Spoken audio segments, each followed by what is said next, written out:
اتي نكون بودكاست ديال يزيد واخا ما كاينش معنا حيت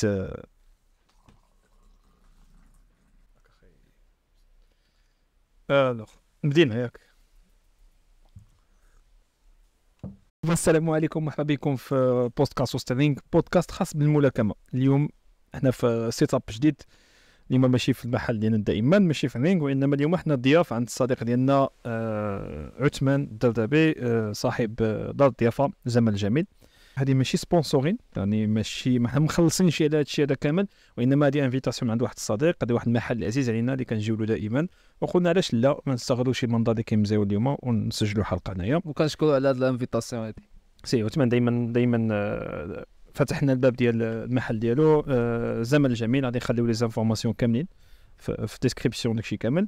بالنسبه للناس اللي باغيين يعرفوا فين جات بالضبط، جات في الكوف السفلي على بعد واحد 12 كيلومتر تقريبا من مدينه المضيق لينكون، اكسيسيبل بالطوموبيل. غادي نخليو لاباج انستغرام ديالو، غادي نخليو نيميرو التليفون ديالو بالنسبه للناس اللي باغيين يجيو يدوزو قيس مزيان مع الفاميليا هنايا. غبلنا ياك اخي انور، غبلنا كما كنغبطوا بزاف د المرات، وكنعتذروا الناس اللي حيت كاين اللي سقسوا فينا وكاين اللي قالنا فين مشيتوا وفين غبطوا شنو وقع. عدنا بقوه بالضبط.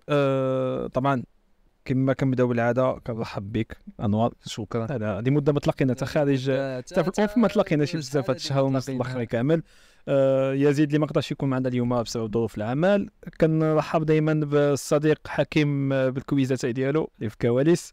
حكيم اللي هو اللي كانت عنده فكره اننا نسجلوا في شي موطن خارج المعتاد باش نبدلوا شويه الجو ومنها نتلاقاو، و صافي هذا منها رحب.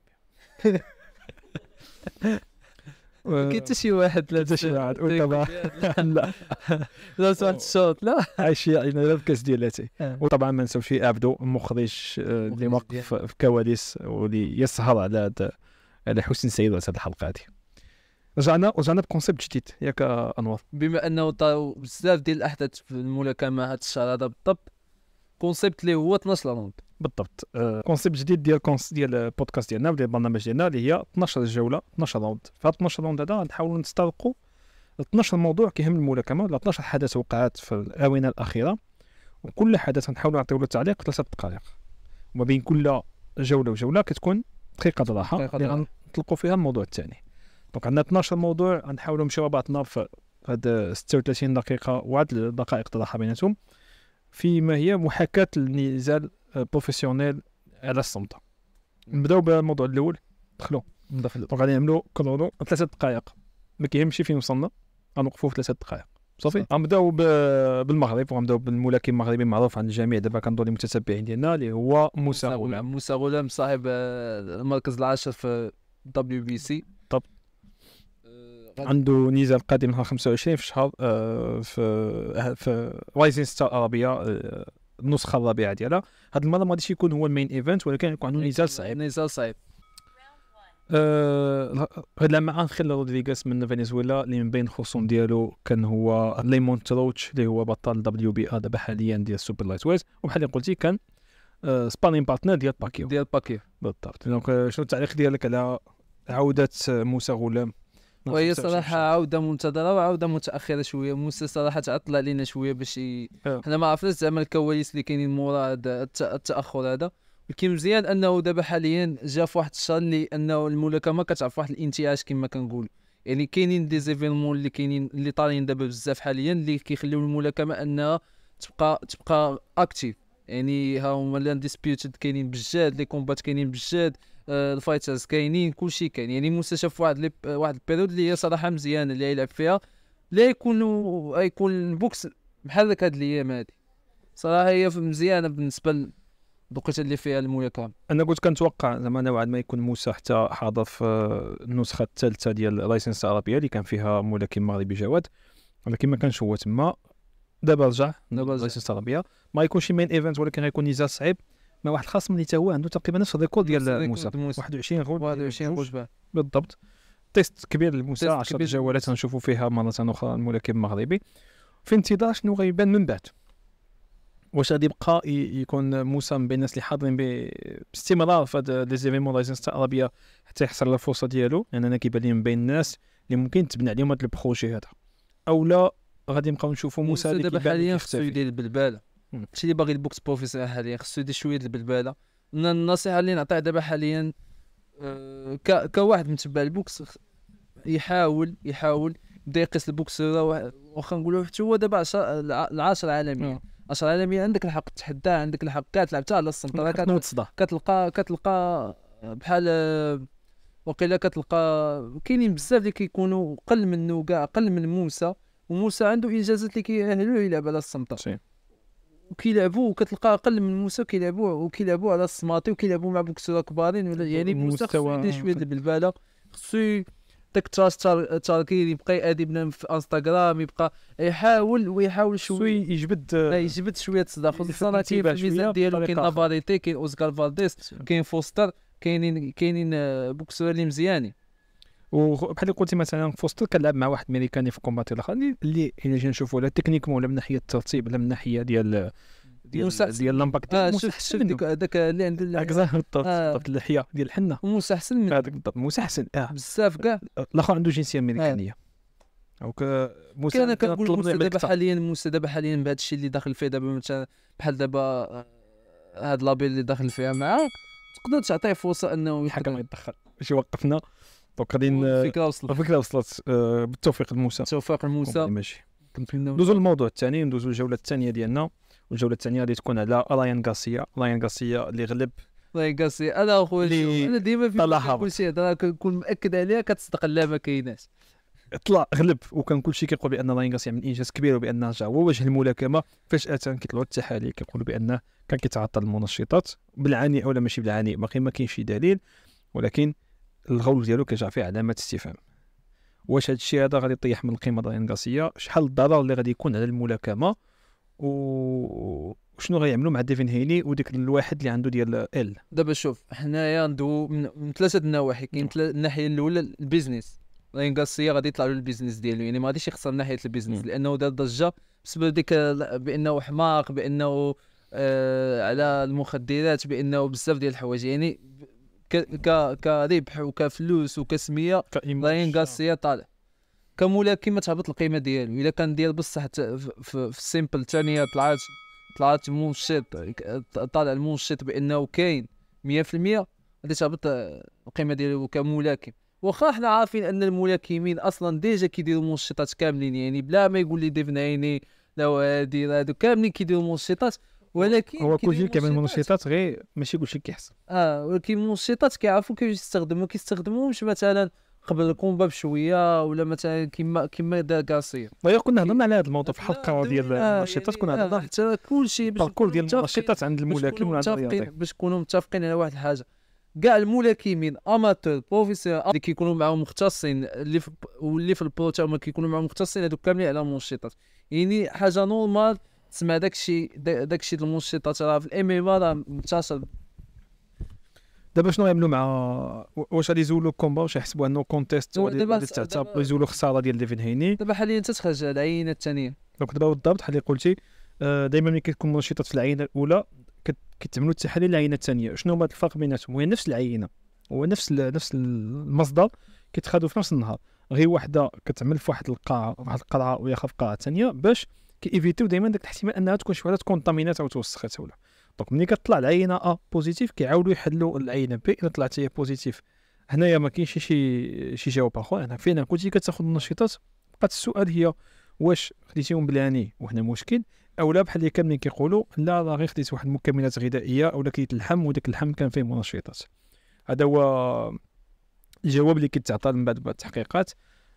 كنتمنى دابا بما ان تركي الشيخ داخل في البوكس طول وعرض، كنتمنى تكون عنده يد في القوانين اللي كتمنع شويه التبساله ديال النشيطات، لان انا كتجيني هذه كانت ضربه للملاكمه شويه بزاف، انك تطيح السمعه ديال الملاكمه بصفه عامه. حتى حنا ما لاعبينش حنايا ماشي الملاكمه هي كيقول لك الفن النبيل.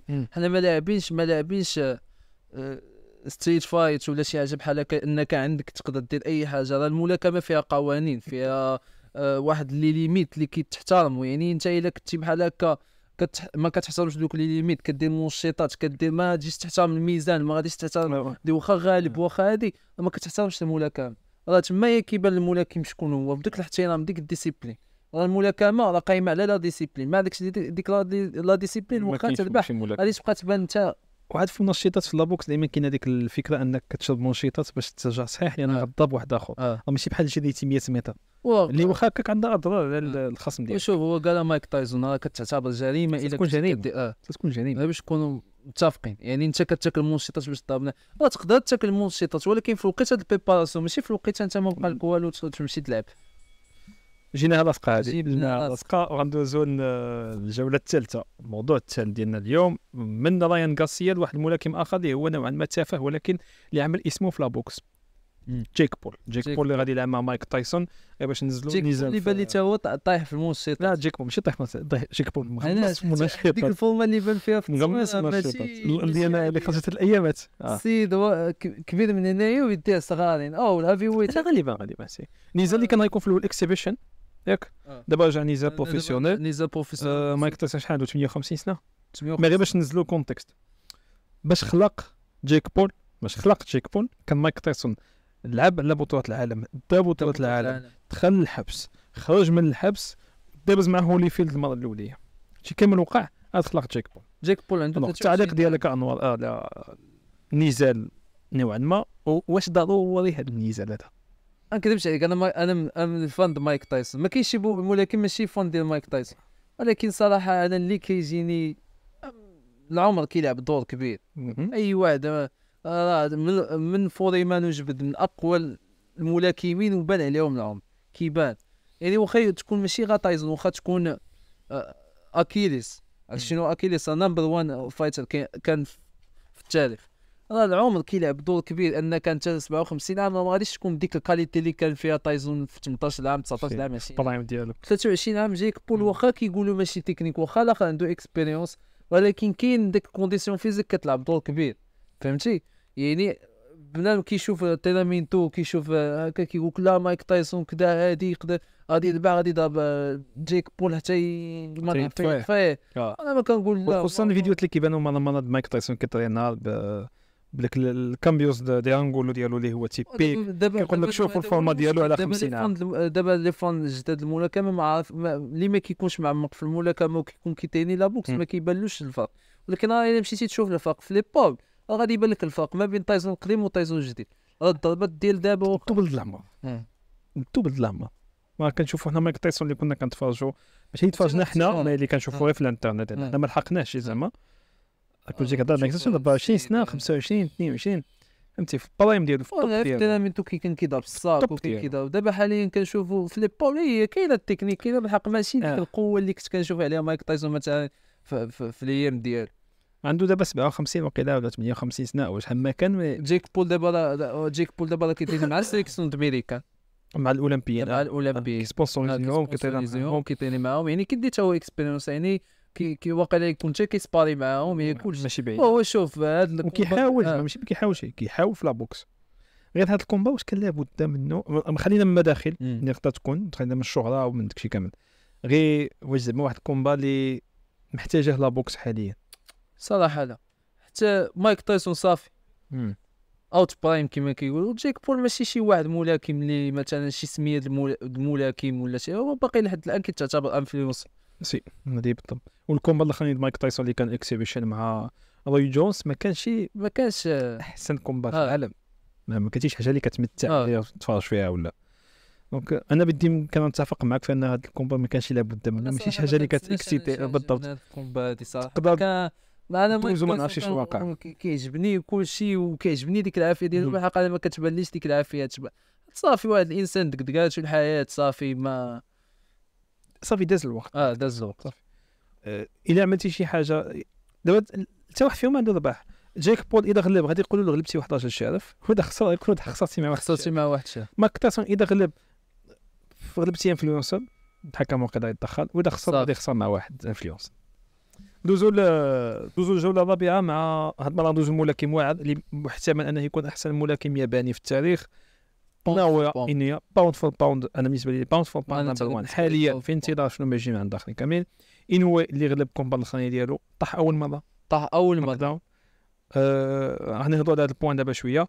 دونك بالنسبه انوي واش كيجيك انت باوند فور باوند ولا لا، وشكون هما اللي كتوقع منهم يكونوا الخصوم ديالو اللي ماشي؟ دابا حاليا انا كيجيني انوي باوند فور كرافو تعطل علينا شويه صراحه، خصوصا دابا كاينين بوكسور في كاليتي في الميزان ديالو، حتى الميزان اللي طلع تعطل شويه باش يبان. وهذا هو الجوله اللي ماشيين عندنا، نخليو هذا البوان هذا. يعني انا كيجيني انوي دابا باوند فور باوند بالنسبه لهادشي اللي كيدير دابا حاليا باوند فور باوند. دابا كتشوف انوي يبقى اكتيف شات سعود عاوتاني عنده كومباتي، يعني راه هو ماشي مزيان، يعني هو كيدافع على السماطي و100% يعاود يطلع الميازن الاخرين. احتمال يقدر في ريشه حدو ريشه بحال مثلا ما نعرف كلشي ممكن دابا في البوكس. وخصوصا اليابان ديفلوبين لا بوكس ديالها عندهم ديجا ليفينمون كامل تفرجتي فيه الكومباتي ديال انوي، الكومباتيس كاملين تقريبا ديك ليفينمون نيفو هارب. اليابان ديفلوبين البوكس ديالهم معروف فين هما. انا اللي كيعجبوني في الجابونيين في لابوكس خصوصا هو انهم بعادين على كل ما هو مشاكل راين غارسيا، لا الميزان لا عندهم البوكس مقد كياخذوا هادشي اللي هذاك هو اللي كيحترموك انت كخصم جيتي، كيحترموك، كيتعاملوا معك مزيان، كيوجدوا لك الظروف كامله الخدمه، اذا فايرتي ما يرحموكش وما يعقلوش عليك. صح عندهم ديسيبلين. ما عمرك ما تسمع انوي كيتبل في شي واحد، ما عمرك ما تسمعوا مثلا انوي كان وقع الوالد ديالو مع نسيت شنو اسمه بالضبط، كان الوليد ديالو كان كيصور سبارين وجا الاخر دفعوه ما جاش دوا معاه في الرينغ دوا معاه. وهادشي اللي كيعجبني كيطلع في الرينغ كيهضروا صافي ساليه تما كتبدا المهوده وتما كتسالي المهوده. اش غنزيد اكثر؟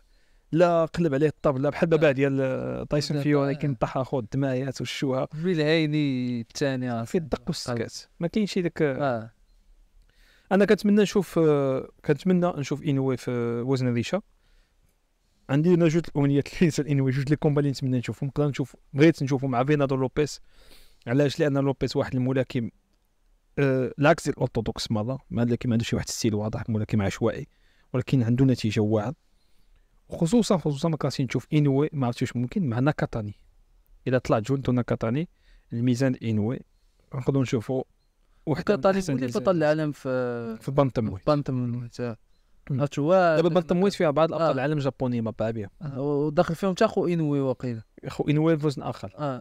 لا سوبر وزن. لا خو انوي واقيلا حتى هو بطن، حتى هو كنظن بانتمويت كنظن. الجابونيين حاكمين لا بوكس زعما في وزن، في وزن تاع معروفين هما اصلا اوزان صغيره. وهذيك الاوزان الصغيره ما كتعطي لها شي قيمه كبيره، او على الاقل الصحافه ما كتعطيها شي. اكثر تكنيك اللي كاين هما دوك الاوزان، واكثر الاوزان فيهم خطوره. زعما الوزن الثقيل فيه الكاو، ولكن الكاو كاينش الخطوره ديال الميزان، ديزيدغاتاسيون، تنشف وداك الشيء كامل. الاوزان صغيره عندك متطلبات كبيره باش تحافظ على الميزان، صعيبه بزاف، وباش تعاود تطلع وباش تعاود تهبط. وعندهم بوكسورات كثارين كاينين كثارين بزاف، كاملين واعرين، ما كاينش شي واحد زعما اللي كاملين اللي طلعتي معاه خصك تكون واعر. خصك التكنيك خصك تكون باش ما نتعطلوا. ندويو على ديك الاتحاد انوي قبل ما يزهد. بوان واعر هذا. كيف جاتك الرياكسيون ديالو؟ اخويا اش نقول لك، كيعجبني داك الانسان اللي كيطيح وكيعاود ينوض بجاه، ولكن سورتو انه خدا الوقت ديالو. والمشكله كيفاش رجع، كيفاش رجع بديك الضربه. ديك كروشي عجباتني اصاحبي، كيفاش رجع جوج رجعات وخلى الاخر يغلط، والاخر حس بالغلط ديالو وشاف الغلط ديالو صافي كيف اب بحال الطماع. بحال كروشي كروشي جات متقونه 100% خارجه من الرجل كامله بالكوخ كامل، الدوره كامله. الدوره كامله كتشوف فيه كيميل انقى كروشي شتو. زعما انوي هذا كيعجبني بزاف تا هو. غادي ندوزو للجوله الخامسه من انوي اللي هو باوند فور باوند، لواحد من الملاكمين اللي باقيين كيبغي تعتبر وجه الملاكمه حاليا، كانيلو. نزال كانيلو مع مونغيا، شنو بان لك؟ هذاك نزال بان لي كانيلو بحال قلتي واحد الاب كيربي ولدو كيعلمو. ما فكركش في النزال سيغتان دوغري، ما فكركش في النزال ديال ميوادر مع كانيلو واش كان باقي صغير بحال غير هو ميوادر ما رحمش زعما داك الملاكم اللي هو الطوب، شارف شويه نوعا ما هو الكبير، هو الطوب اللي كاين، مع ملاكم اللي كيتعتبر باقي صغير هو نجم الصاعد الملاكمه، وهذاك اللي كبير كيقاضي الاخر لا بوكس. ولكن يعني بحال يرحموا شويه يعني ماشي غير بحال شحال لقطه ميك عليه بزاف ميك عليه بزاف ماشي مرة ماشي خصنا مونغيا هو تقي بان الفرق بان الفرق بان ثقيل بزاف ثقيل. كنظن هذا هو الثاني ولا الثالث خصم صعيب، واول خصم ديال كاليبر عالمي ديال مونغيا، ولكن بان الفرق بيناتهم. بان الفرق كانيلو ماشي ما قنعش من ناحيه الاداء، ولكن ما قنعش من ناحيه ديال الكاليتي ديال الخصم، ماشي هو الخصم اللي الناس باغيين. كنظن ما كاينش شي جوج ما يتفقوا فيه بان الخصم ديال كانيلو ديال بصح هو بينافيدس. ما كاينش شي جوج كيقولوا غادي تنظم وما نعرف واش كانيلو هو دالو هكا في الرينغ قال له زعما يو ار نيكست ما نعرف. ولكن شحال كيطلب دابا؟ شي 100 مليون واقع صاحبي مفرك داك كانيلو اصاحبي باغي يدير لعب ياخذ فلوس، ولكن نزلتي واحد لاباغ عاليه اللي بزاف 100 مليون بزاف. كاين اللي يخلصها ما عرف شكون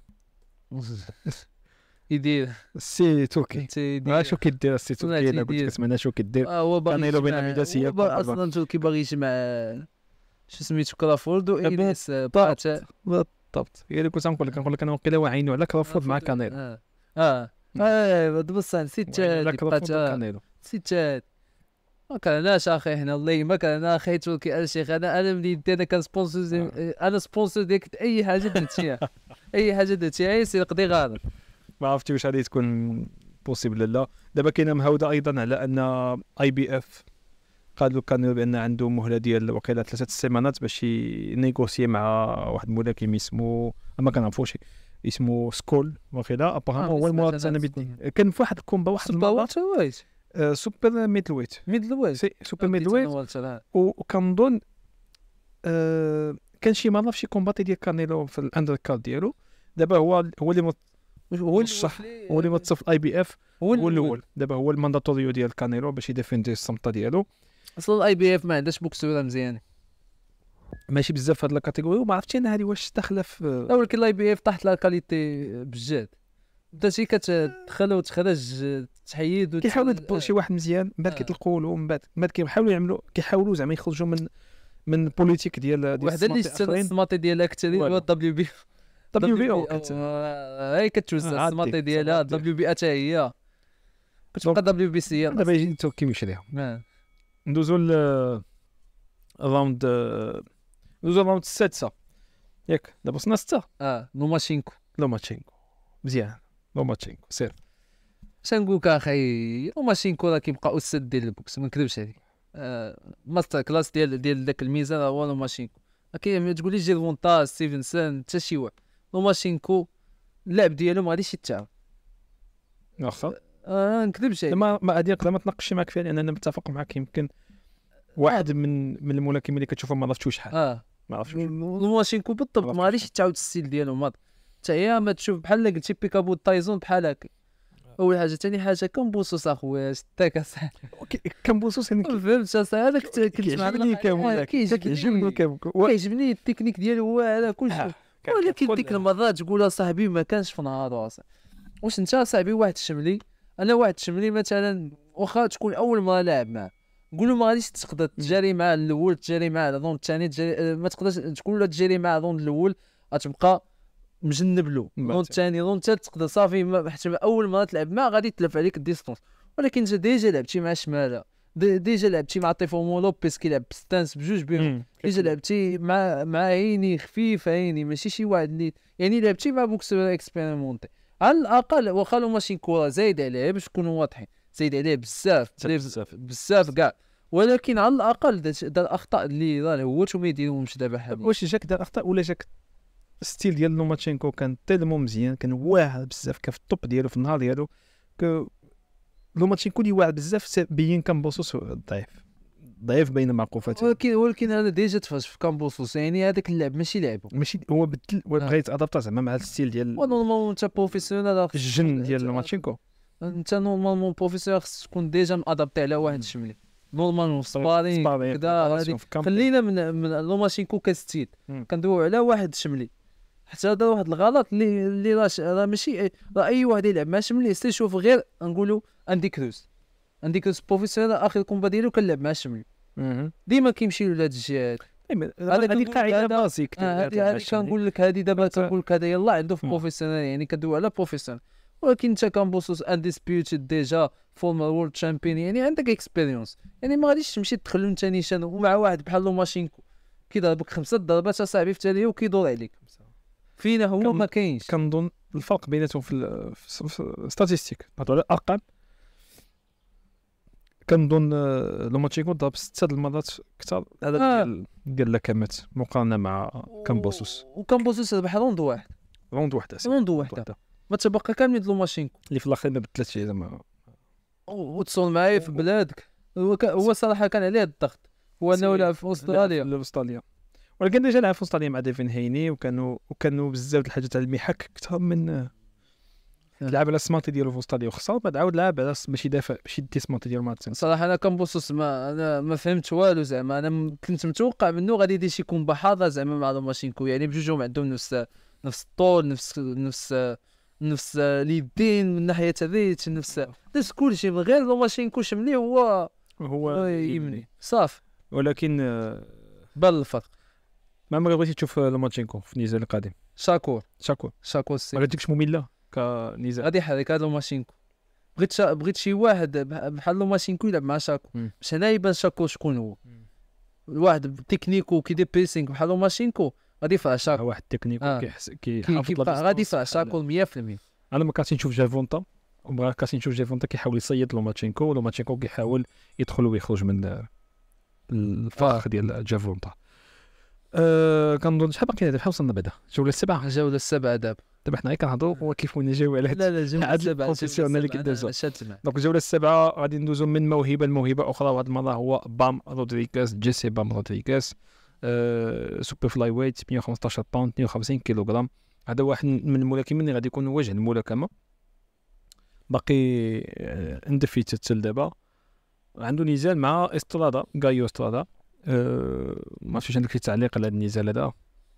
السميات اللي نقدر نقول حيت انا تفرجت بزاف لي كومبات بام رودريغاز، حيت انا كيعجبني الستيل ديالو بزاف كملاكم واعد بزاف، باقي صغير 23 سنه، ملاكم اللي حتى دابا كيبين واحد الكاباسيتي كبيره انه يتادابط مع الوزن الجديد، يقدر يطلع ويقدر يهبط ويعاود يطلع، ما عندوش شي مشكله حتى دابا. رجع من المورا في فراكتور ديال كان تهرس في واحد الكومبا ديالو، كان تهرس في الكومبا ديال وسط الكومبا وكمل الكومبا. اخر كومبا ديالو مع ساني ادواردز اللي هو واحد من احسن الملاكمين في الدفاع في الوزن ديال وزن الذبابه. بام رودريغاز بين واحد نيفو خيالي ديال الميتريز ديال ديستونس ديال بريسين ديال كيلقى الاوبننس بسهوله شديده، ديال انه كيديبلاصا دغيا، ديال انه كيدخل الضغط مزيان. قرا ساني ادواردز غلبو مزيان. اللي نقدر نقولوا هو ان الناس اللي كيبغيو يتبعوا شويه الاوزان اللي طايحه، بام رودريغاز واحد من الملاكمين اسويفر عن قرب وبزاف، لان غادي يفرج دابا وغادي يفرج في المستقبل. كنظن هاد الراوند اللي سهله سهل هذا خفيف. دونك غادي ندوزو لراوند اخرى وهي حنا فيها الوقت. هضرتي قبيله على كرافورد، الميزان ديالو جديد سوبر والتر ويت، اللي كنتوقع شخصيا انه غادي يكون وزن الفراشه في 2025. كرافورد، فاندورا، فيرجيل اورتيس، شنو اسمو داك اللي غيلعب مع كرافورد من باكستان ولا كازاخستان، كنقول له مادريموف ولا كنقول له انا تريبل جي ديال السوبر والتر. شي تعليق على هذا الوزن الجديد؟ كرافورد شو كما كتعرفوا هو تكنيسيان دي اول حاجه، يعني هو اصلا كان كيلقى صعوبه، اصلا كان كيبان بان كيلقى صعوبه في الميزان ديالو هو الشرويت. يعني حاليا دابا بالعكس غادي كما كنا كنقولوا ديما كل ما تزاد الميزان كل ما تزاد الدق، يعني هذه 100%. خصوصا واحد بحال كرافورد صحيح هذا كيضرب بحال كيضرب شي كاميو اصلا، ولكن كازاخستان كاملين صحاحين اصاحبي، كاملين صحاحين دوك عنده بيغادا هذا عنده بيغادا، ما عندوش الاكسبيريونس كرافورد باغ كونطخ 10 ولكن كتبان القوه. انا مشيت تفرجت فيه كتبان القوه كتبان الباور. يعني واش يقدر الله اعلم يقدر يشكل شي مشكل الكرافورد 100%، يقدر يشكل شي مشكل، خصوصا انه كتشوف التيبل جي الثاني بحالو حتى هو كتا مجموع وضربو ما كيدير له والو، الضربه ديالك وملي كيضربك كيصمك. ما جاكش هذا بحال شاوين، ما جاكش هذا بحال الكومبات اللي عملوا تركي الشيخ الكرافورد غير باش غير ديال الباساج فهمتي، ديال ندوز نتادابط شويه مع الوزن الجديد، نعمل الاسم يدي الصمته باش كتكون عندك قيمه اكثر كتقدر تنيغوسي اكثر. يعني انا بان لي حيت كتبان لي انا بحال هكا تركي كيدافع بزاف على كرافورد، كيدافع على كرافورد بزاف، واصلا كيدافع على اي واحد كيشوفو عاطي فيه ربح كيدافع عليه، كيعطي. هو شاف تايسون فيوري ربح، شاف كلشي اللي كيشوف فيه ربح كيعطيهم فرص. كرافورد واش كتوقع انه غادي يلعب مره اخرى مع سبينس في سوبر ويلتر؟ غيلعب مع لا يلعب مع فيندورا، مع فيندورا على دبليو بي سي. اذا طات ريماتش ما بين فيندورا وتايزو اللي هي كنقول نعطيها كاين امكانيه اللي هي 70% بحال هكا. وقيلا غير مع فيرجيل اورتيز اللي عجبني اللي ما مورا الكومبا مشى سنا مع اورتيز. صافي ما كاينش الضحك. عجبني انا دير بحال هكا كاس. هذا الراوند درنا الوقت اكثر من المتوقع. ما توقعتش اننا غنوصلوا لهذا شويه صح. ودابا دازت بزاف، دخلنا في الدقيقه ديال راوند 9 وهذا الراوند ديالك بيفول و بيتربيه. شوف على بيتربيه صاحبي، خلا ديك النزال صاحبي يتعاود عاوتاني يتأجل بسبب اصابه ديال بيتربيه بالضبط. غير واش الاصابه ديال بيتربيه واخا رجعوا هذه الاصابه الثالثه ولا الرابعه اللي كتبقى في الكامبين، وهذا هو السؤال ديالي، واش لاج بدا كيبان فيه بزاف حتى ضروري ما يبان فيه، وتاش من درجه ما كانت القوه ديالو غادي يبان فيه. شحال واحد غيكمل 40 سنه 40 سنه راه ماشي ساهل. دابا بنادم كيسحاب له يوصل 40 سنه 40 سنه غادي يبقى بديك القوه ديالو، وهذه راه العمر كيلعب دور كبير. راه كتلقى بنادم من 25 سنه وكيتشكى دابا، يعني دابا حاليا العمر كيلعب دور كبير. هذا بالنسبه 25 سنه كندويو على انسان عادي.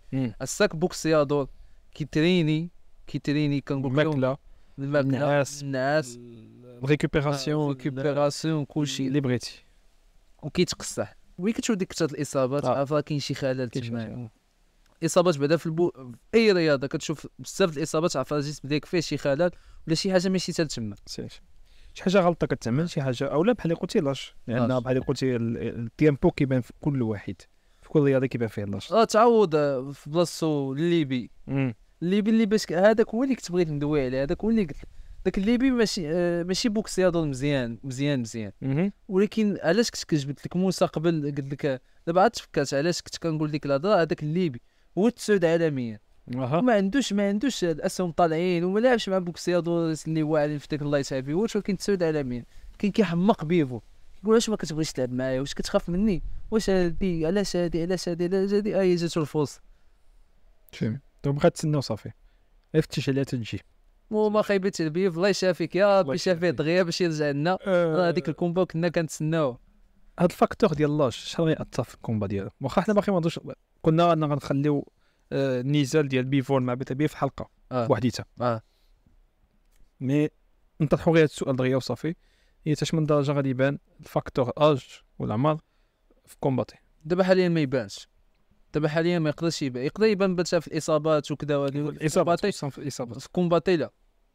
نقدر نقول لك الا لعب بيف مع بيفول تقدر تكون هذيك هي اخر كومبا ديالو. بيف مورا يمشي بيفول تكون عنده فرصه انه يكمل، وخصوصا مورا يا غادي يعاود يقلب على دوك السماطي، يا يعاود يلعب مع اوبيتا، يطلع في الميزان ديال كروزر ويت ويلعب مع اوبيتا. هنا عملتي لي باو في الترانزيسيون مزيان. الراوند 10 ويمكن كنا نهضروا على بينافيدس اللي غادي يلعب مع واحد كوفوزيداك ولا ما عرفتش كيف كيتنطق اسمه الصراحه، في وزن لايت هيفي ويت. الفائز فيهم غيلعب مع اللي غيلعب بين بيفول وبيتابيف. هي ما يتسنى. واش كتوقع من بيتابيف بينافيدس غيبقى في هذا الوزن؟ بينافيدس مازال ما يوصلش. دابا ملي كتبدل على واحد الميزان كتبدل عليك كلشي، فهمتي شحال. لا اختار هذا الكومبا، هذا كومبا مزيان. هذا كومبا ديال ترانزيسيون كتدوز من ميزان لميزان وماشي من محل طالع، ماشي شي حاجه. لا باش كيعجبني بينافيدس كيعرف يجيري لي كومبا ديالو، كيلعب مع بوكسور مزيانين كيطلع معاهم الريتم. هذيك هي احسن حاجه. يعني انت ما كتلعبش طالع، الا كنتي كتلعب على واحد الريتم طالع بزاف دغيا تهبط، بحال اللي طالني كابوسوس دغيا طيفي بيز السماطي كذا هايني جوج مرات خسر من تماك. والله وانغاسيا لا ولكن منشطات. انغاسيا يا اخي هذا كان سهل، ولكن منشطات.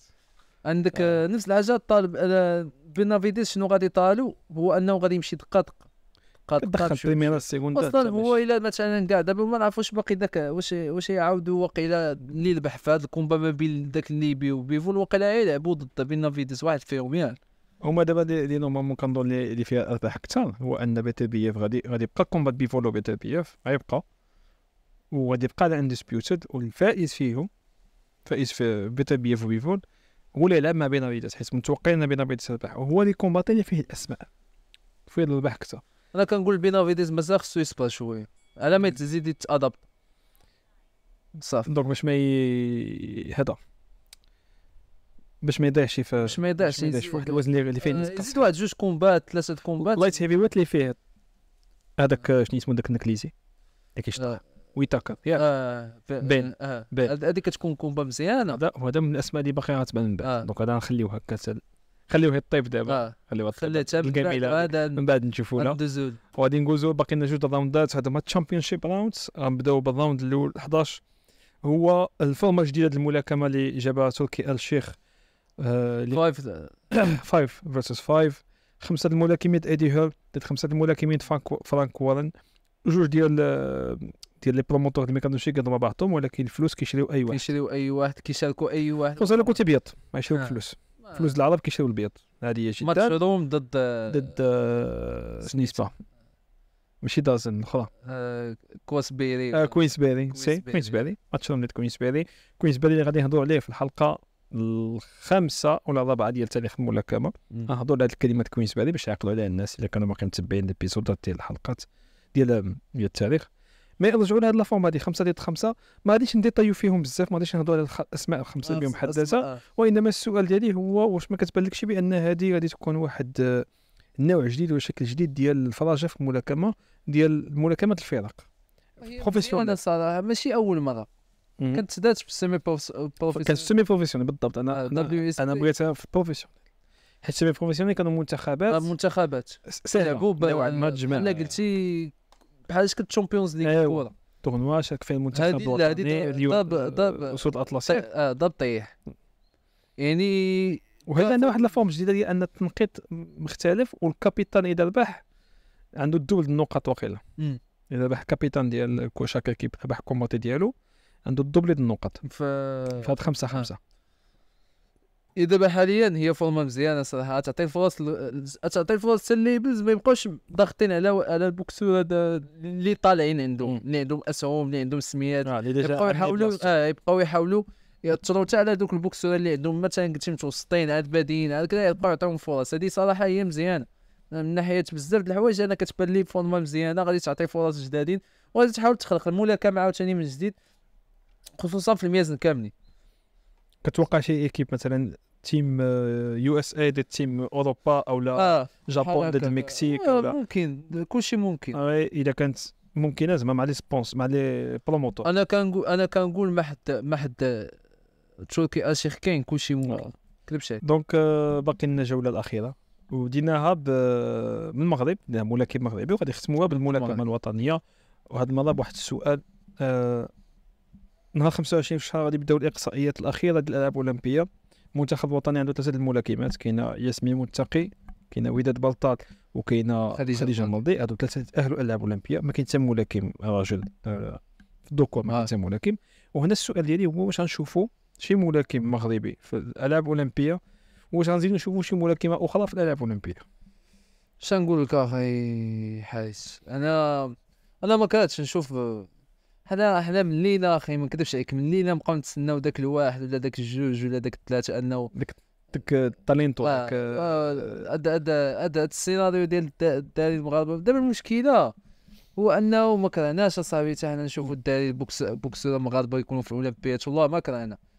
ولكن المشكله ما عرفناش حنايا المشكله واش من الجامعه، واش من لي كوتش، واش من الملاكمين. وحنا دابا هذا هو المشكل، بغينا نعرفوا شنو هو المشكل اللي ما كيخليش الدراري ديالنا يتادابطاو لا في بطولات العالم لا في بطولات ينفوا كيفوتوا افريقيا كيلقاو حاجه اخرى. انا كنشوف ماشي جوج، نعطيك مثال. كنشوف برباريك بوكسو بكاليتي مزيانه في افريقيا كيبان واعر، بطولة العالم لعب الكومبا مزيانه ضد الامارات، الكومبا الثانيه لعبها مع جورج مع جورجيا مع واحد من جورجيا.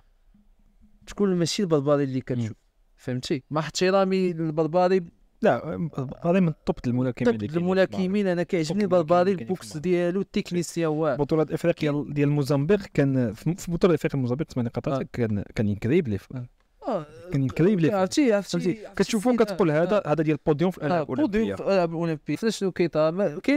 كاينين بحال سليمان، بحال عماد عزوي، بحال داك سعيد، تا هادوك باقين. هادوك انا هادوك ما كنتسناش صراحه منهم شي حاجه دابا، ومن حقهم حتى هادوك يلاه حنا ما كرهناهمش يديروا، ما كرهناهمش بحال سليمان بحال هادوك، ولكن اللي فضل ليه هو يشدو اكسبيريونس اكثر ما يلعبوا الاولى. وإذا تاهلوا يديو زعما غير التاهل بحد ذاته كتكون اكسبيريونس مزيانه. اكسبيريونس مزيانه. حنا ما كرهناهمش، ما نكذبش عليك، انا باغيهم، ولكن كتقول يزيدوا ياخذوا اكسبيريونس حسن. يعني ما يمكنش تعاتبوا، كنت يدخل ايوا ماشي تعاتب. ما شوف ما حق حتى شي واحد. هادوك يعاتبوا حتى هادوك. بالنسبه لسليمان، عماد عزوي وداري ياسر الوذاز حتى هو، هادو داري حاليا طالعه مزيان. توقع من شي حاجه في السيكل انا كنتوقع منهم لا في بطوله العالم لا في اولمبيات من هنا لقدام غادي يديروا شي حاجه.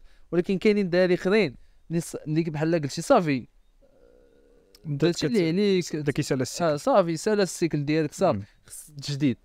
ولكن ما خصهمش يضيعوا خايتك. زعما انا هاد الديسار مثلا حمزه برباضي ربيعي دابا بحال هادوك نورمالمون هادوك شنو خصهم يديروا لهم فورماسيون. هادو يتستافد منهم.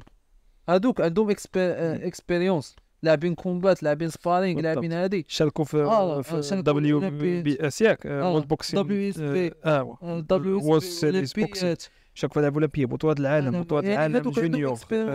دغيا حموت عنده اكسبيريونس كبيره اصاحبي، لعب دابا مع وحدين دابا ابطال العالم في حموت انسيكلوبيديا د لابوكس. يمكن سميتو اكثر ملاكم مغربي عنده لي كاينه. يعني حاليا دابا انا كيبان لي زعما بحال هادوك يستغلوهم اصاحبي.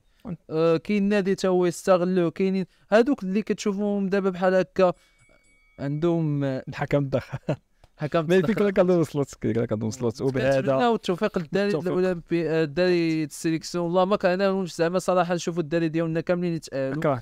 والله بيدي والله ما كانت زعما نشوف نتفرج شي بوكسور مغربي كتكون فرج علينا حتى والله زعما ديك توحشنا حنا بحال اللي دوك اللي ما الربيعي بالضبط. كتفيق في الصباح عندك الصباح كنا كنتسنى غيجري فلان بغا يدابز فلان، كنت كنتسنى الربيعي اصاحبي. كنت ديك الساعه والله الا كنتسنى كنقول يا الربيعي غادي يلعب. انا لي فون الربيعي حاليا كنت كنتسنى على عرفتي واحد الفرحه كتحس بها راه لا يمكن. خساره نتمناو الخير. حنايا شو حنا ديما مع السيليكسيون، ديما معاهم ان شاء الله ما يكون الخير وبالتوفيق المنتخب الوطني في الاقصائيات المؤهله للالعاب الاولمبيه. ليفينمون اللي غادي يكون في تايلاند انطلاقا من نهار 23 كانوا غيكونوا، ولكن 24 خلال هذا الكومباتي الاولي. هذه اخر فرصه للملاكمين والملاكمات المغاربه باش يتاهلوا للالعاب الاولمبيه.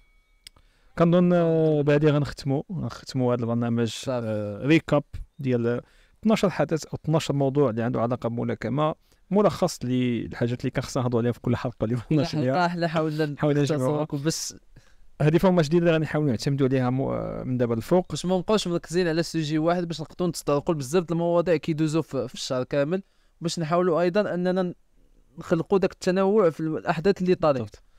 اكزاكتومون نحاول نبدلوا شويه. و طبعا من بين الجديد اللي عندنا كان عندنا تاريخ الملاكمه اللي حلقتين قادمتين ان شاء الله. وبهذا الشيء واخا صافي سالينا نختموا الحلقه. كل الشكر للمتتبعين، كل الشكر اللي كانوا على الحضور ديالك معنا اليوم. عندك سبار اليوم ياك سبار اليوم. الشكر للحكيم اللي جالس كيكون قطعوا دغيا وفي الكواليس اللي دائما حاضر معنا. الشكر لعبدو اللي دائما كيحضر حتى هو كيوجد معنا الحلقات. ليزيد اللي ما حضرش ولكن اللي بريبارا معنا الحلقه والمواضيع ديالها السوق ديالو باقي تما. وما نساوش نشكروا الزمن الجميل وعثمان دردبي على الاستضافه ديالو. هذا الموضوع هذا كنظن باقي غادي تكون فيه اكثر من مجرد حلقه، مي